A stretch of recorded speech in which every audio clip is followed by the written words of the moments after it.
Halo Bunda, sindrom ovarium polikistik atau yang lebih dikenal dengan sebutan PCOS adalah gangguan hormonal yang berpengaruh pada organ reproduksi wanita.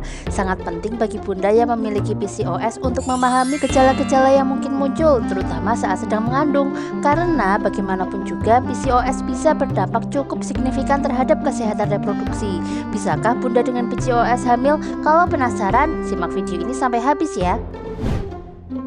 Gejala-gejala dan tanda-tanda PCOS. PCOS adalah kelainan hormonal yang cukup kompleks dan penyebab pastinya masih belum bisa dipastikan. Meskipun begitu, ada beberapa gejala dan tanda yang bisa dikenali. Pertama, siklus haid yang tidak teratur.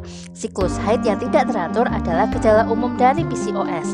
Pada siklus haid yang normal, sel telur dilepaskan dari ovarium dan bergerak menuju tuba falopi. Sel telur tersebut kemudian dapat dibuahi oleh sperma. Jika tidak dibuahi, sel tersebut akan terkelupas bersama lapisan rahim yang kemudian menyebabkan terjadinya menstruasi. Namun pada Bunda dengan PCOS, proses ovulasi bisa terganggu akibat ketidakseimbangan hormon. Hal ini dapat menyebabkan siklus haid menjadi tidak teratur. Selain itu, beberapa wanita mungkin mengalami ovulasi lebih jarang dari biasanya atau bahkan tidak mengalami ovulasi sama sekali. Kondisi inilah yang membuat menjadi lebih sulit hamil. 2. Kadar hormon androgen yang tinggi. Hormon androgen umumnya dianggap sebagai hormon pria, namun wanita juga memproduksinya meskipun dalam jumlah yang lebih sedikit. Namun pada Bunda dengan PCOS, ketidakseimbangan hormon dapat menyebabkan kadar hormon androgen menjadi lebih tinggi. Hal ini bisa menyebabkan munculnya jerawat, pertumbuhan rambut yang berlebihan atau hirsutisme, dan pola kebotakan pria. Ketiga, ovarium dengan banyak kista. Ovarium dengan banyak kista adalah ovarium yang membesar dengan banyak kista kecil yang merupakan ciri khas dari PCOS. Namun tidak semua wanita dengan kondisi ini akan mengalaminya. Meskipun kista-kista ini tidak berbahaya, mereka bisa menyebabkan ketidakseimbangan hormon yang mengganggu ovulasi dan siklus haid. Keempat, penambahan berat badan yang signifikan. Wanita dengan PCOS cenderung mengalami peningkatan berat badan, terutama di area perut. Kondisi ini bisa terjadi karena resistensi insulin. Resistensi insulin adalah kondisi di mana sel-sel tubuh kurang responsif terhadap insulin, yaitu hormon yang berperan dalam mengatur kadar gula dalam darah. Ketika sel-sel tubuh menjadi kurang responsif terhadap insulin, tubuh akan memproduksi insulin dalam jumlah yang lebih banyak untuk mengkompensasinya. Inilah yang kemudian bisa menyebabkan penambahan berat badan. Munculnya jerawat. Gejala lain yang umum terjadi pada wanita dengan PCOS adalah munculnya jerawat, biasanya di wajah, dada, dan punggung. Ini disebabkan oleh kadar hormon androgen yang tinggi pada wanita dengan PCOS yang bisa menyebabkan kelenjar minyak pada kulit memproduksi minyak secara berlebihan. Kondisi inilah yang bisa memicu munculnya jerawat.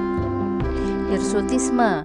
Hirsutisme adalah kondisi di mana wanita mengalami pertumbuhan rambut yang berlebihan di wajah, dada, dan punggung. Diperkirakan hingga 70% wanita dengan PCOS mengalami hirsutisme. Sebelum lanjut, tulis di kolom komentar kalau Bunda punya pertanyaan atau saran. Lalu, bisakah Bunda dengan PCOS hamil? Meskipun sindrom ovarium polikistik atau PCOS mempengaruhi sistem reproduksi yang bisa membuat hamil menjadi lebih sulit, namun dengan bantuan perawatan kesuburan, Bunda dengan PCOS dapat meningkatkan peluang hamil. Ada beragam perawatan kesuburan yang bisa digunakan untuk meningkatkan peluang kehamilan bagi Bunda yang mengalami PCOS. Salah satunya adalah prosedur fertilisasi in vitro atau IVF atau yang biasa kita kenal sebagai bayi tabung.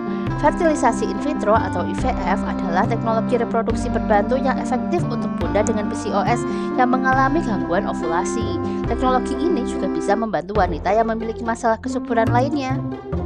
Selain itu, ada juga opsi untuk melakukan induksi ovulasi. Teknik ini memanfaatkan obat-obatan yang digunakan untuk merangsang ovulasi.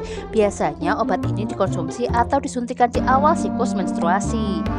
Tidak hanya perawatan kesuburan, perubahan gaya hidup juga dapat meningkatkan peluang Bunda yang mengalami PCOS untuk hamil, menurunkan berat badan, menjalankan pola makan yang sehat dan olahraga, serta berhenti merokok. Semua dapat membantu meningkatkan resistensi insulin dan mengembalikan ovulasi. Itulah tadi gejala dan tanda-tanda PCOS dan kemungkinan Bunda yang menderitanya untuk hamil. Jika Bunda ingin mengetahui dampak PCOS pada kehamilan dan cara menanganinya, klik di kiri atas ya.